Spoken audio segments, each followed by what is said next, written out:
innovation or creativity, if you link them together, it comes from necessity. You can see there is a lot of change that has happened, the way technology has evolved, the way businesses have evolved. They were not there of this nature earlier. And there has been innovation all the time. And the architect's endeavor is always to understand the business and complement the business or the expectation of that particular project in a fashion that it is creatively narrated and executed. Also for the fact that one has to be cautious that the creativity inputs or the kind of creativity that we imbibe into the project is not at a humongous cost and timelines. So there's a careful balance between innovation, creativity, and the commercial. ACP is itself, the composite panel technology itself was such a great innovation and came as a handy tool for architects, and I've used it profusely in my projects, and most of the projects I can't think beyond glass and steel and aluminum composite panels, and now aluminum sheets as well. Well, there are a lot of possibilities of how you could use ACP panels, and there are some challenging projects that our firm has handled where we used ACP in a very innovative way. I think the most challenging surfaces is the hyperbolic parabola, where how you deal those surfaces, and especially when you do a residential project. We did a project for Akshar developer in Vashi, also another commercial project for them.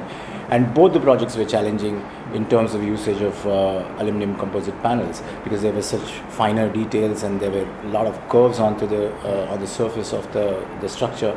But while these challenges were there were service providers, there were manufacturers who come in to you to help you and give that input and technology to give you the final product. Motilal Oswal was earlier to Parini. Parini is just now getting launched in about a month's time, and Motilal Oswal, of course, is one of my favorite projects, and all projects have got different stories, and it has been a constant endeavor of mine to make iconic projects, to make creative projects, but also there's a caution that and it all goes hand in hand. The creativity, commercial, but also we look at sustainability in the whole process. Every project that we look at, especially our firm, we target sustainability first, and that's the prime important. Even if we don't have to get any LEED rating, but that becomes one of the most important things of a project. But having said that, creativity is something that emphasis is laid on, and every architect tries to make a structure that is much better than the other, and he doesn't want another structure to come next to that. And that has always been world over. Architects would always love to do that. But functionality, the cost parameters, time, very important. These have to be taken care of, and sustainability. Now every project, like I said, has different story. Motilal Oswal by itself, it's a stockbroking company. They wanted to bring in all the 5 to 6 offices in one place in central Parel, and we got that in a structure which is about 220,000 square feet. Their aspiration was to really cry out loud and make a building that is iconic and stands out. So if you've seen the building, it has a glass facade which is low E, high performance glass. It is a DGU from Saint Gobain, and we've also got fins all around it, which are furred off from the surface. We did energy modeling to it, of the building, of the structure, and we ensured that the sun path is taken care of, and the daylight saving is there, heat gain. So in a way, it's a green project, though we did not go for any LEED certification. Also, the other aspect was the lighting of the building in the evening. Since they are they are stockbrokers, red is market down, green is market up. So we had LED lights washing the whole building, and with DMX controller we could get other colors as well. So you could celebrate festivals during the year. So you could it's a way of expression. So you could express yourself. The company can express themselves in several ways. And then Parini, on the other hand, is a different project altogether. It's a 127-meter tall building and targeted specifically for Bollywood people. So these people being the post-production and the offices and also their corporate offices would come in there. So the building had to again sizzle. So there again I've used a very high performance glass with dichroic film, and the film has the capability of changing colors depending on the angle of the viewer, and also the intensity of light. So that's innovation again, with using of materials and packaging it in a fashion that it is pleasing to the eye, but also it serves the purpose. The purpose is that business needs to thrive, and in a way it becomes sustainable. I have seen your product, and I must say that it's a fresh change, refreshing rather, to see that there is so much of innovation happening with your company and the product. There are several surfaces, newer surfaces that have been introduced. I like the texturing that happens. The color changing is something which I always love, and I think it's going to be of great use for exteriors as well as interiors. So there are so many possibilities with the wood finish, with the stone finish, and the natural natural surfaces. In a way, biomimicry happens in a very innovative fashion in your product. Is something that will inspire the architects and designers to use it in a very, very innovative fashion, both on the exteriors as well as on the interiors. Biomimicry has been, humans have done it from the beginning of 21st century. And there have been several bionics that have been made which are functional. But I say that some of the structures, the plot or the business demands that a structure. Now in this case, we were dealing with a plot which was on a mound. It's about a 40-acre plot which was on a mound, and you had to consume that kind of FSI because the IT permitted that kind of humongous FSI. The only form that could permit to have such a huge area is a nautiloid, and if you cut a nautiloid and connect the two of them, they become two horns and they become a pod. So it was the project that was crying out and demanding for a form like that. And when you are at your creative best and you're one with the whole business and the product, that the design that you want, the form automatically comes out. And I would say in a way it is inspiration from the nature, because nature is all around us, and that has been the inspiration for all of us, including artists, creative designers, musicians, and everybody, painters as well. So have architects done. Buckminster Fuller made a geodesic dome inspired by nature again. So you have Velcro, which is again inspired by by a plant. So there are several examples there, and there's no stopping. And in future, there'll be no stopping in having more inspiration from nature, and you will see more and more products coming in as well.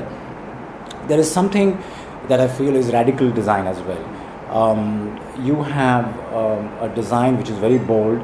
I would say a very interactive facade. Now, I would say Parini is an interactive facade there.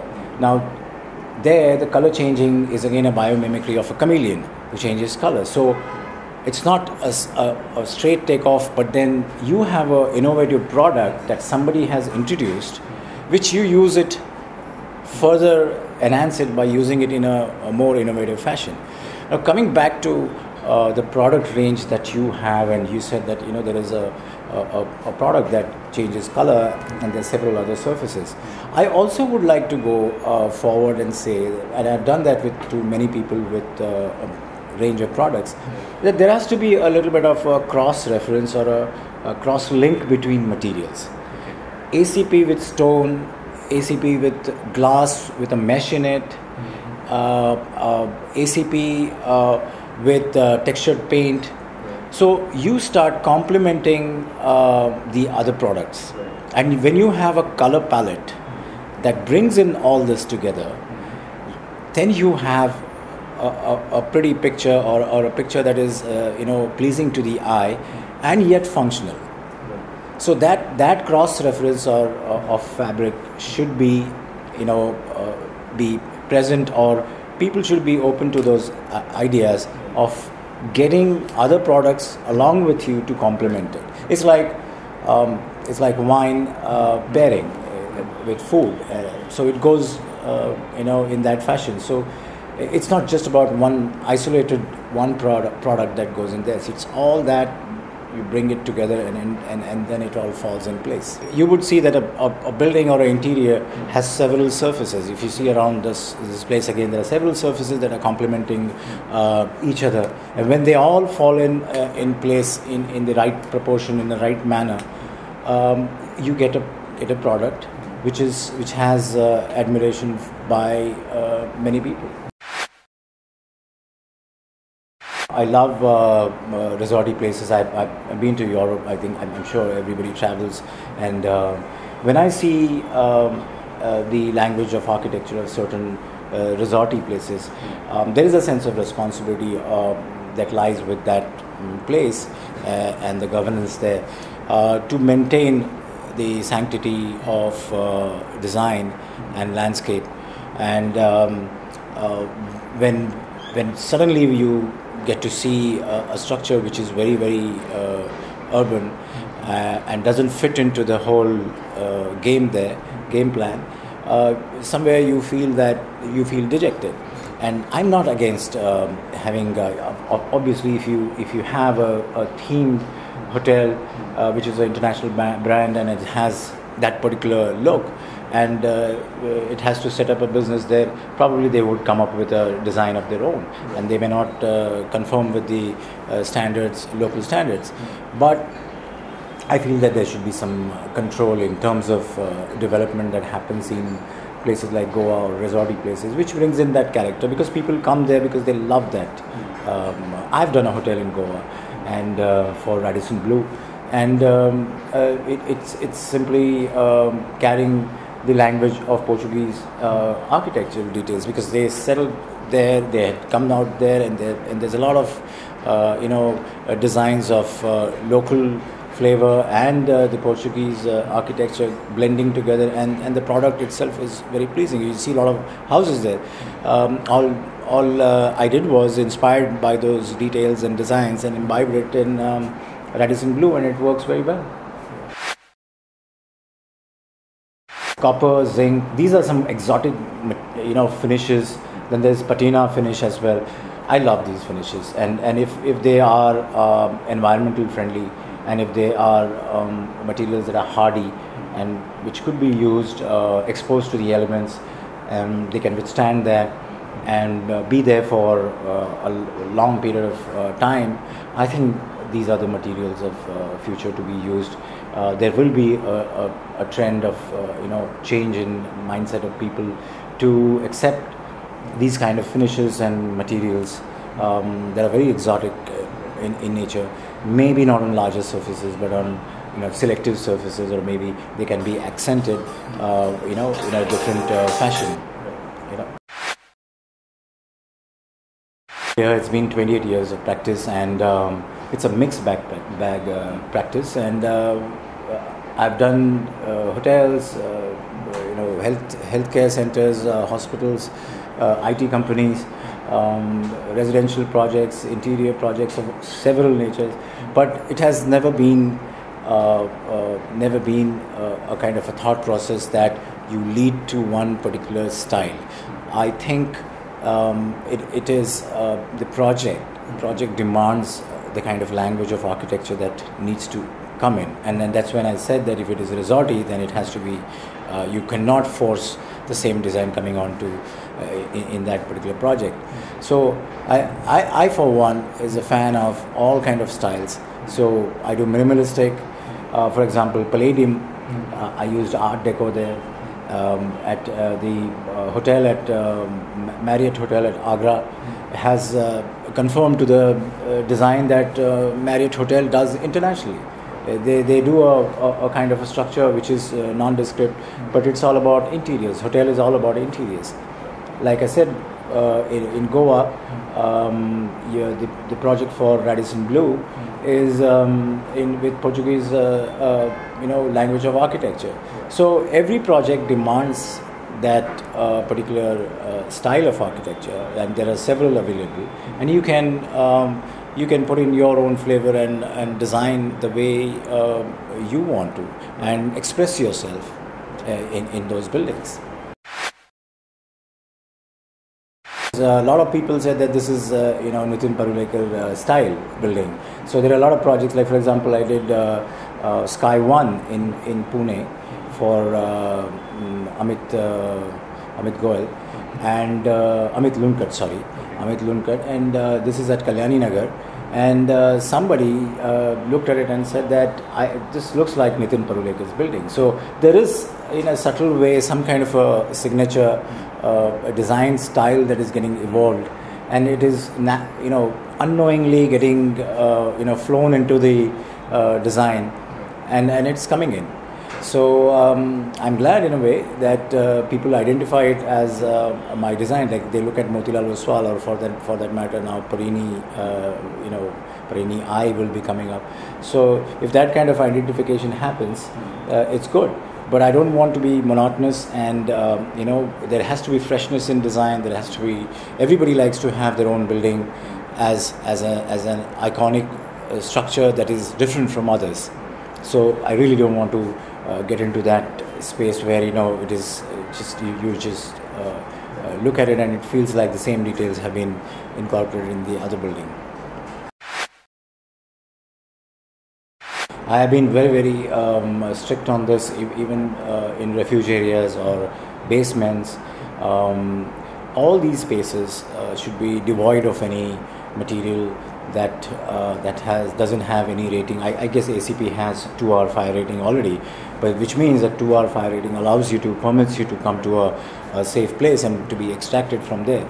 So the last thing that you want is the place where it is you're supposed to assemble has got material which can catch fire. So order of the day, yes, ACP fire retardant materials and fire rated materials are very, very essential, and they have to be incorporated. These two projects in Vashi for Akshar developer, one residential project and the other one was commercial, and like I said, it was a hyperbolic parabola, and it was a challenging one, and it was almost like impossible to achieve that form, because it's got a kind of a sky lounge on top, and it's a curved kind of a surface, and I think the suppliers and the service providers did a good job on that. I think we've come a long way. A lot of foreign players entered the market, which is very good. I always mention that in many conferences and in forums with architects. We should embrace these architects who have been in the industry for such a long time, and they have seen businesses and growth in their countries, and there is a lot of knowledge base that they carry, and we should join hands with them and increase our bandwidth and our learnings, and that's how we could help to progress faster. So the colleges that we have and the institutions that we carry, and then once these students come out of the college and they have internship in your organization, you already your bandwidth and your benchmark has improved. So it is the responsibility of us as industry people to see that how we can, embark upon the best practices across the globe, get more and more technology into our country, which is already happening now. And India is very fast in catching up with these things, and there are a lot of conferences and a lot of exhibitions that are happening. I think it's 5 years down the line, there's going to be a rapid change, a huge amount of change and acceptance.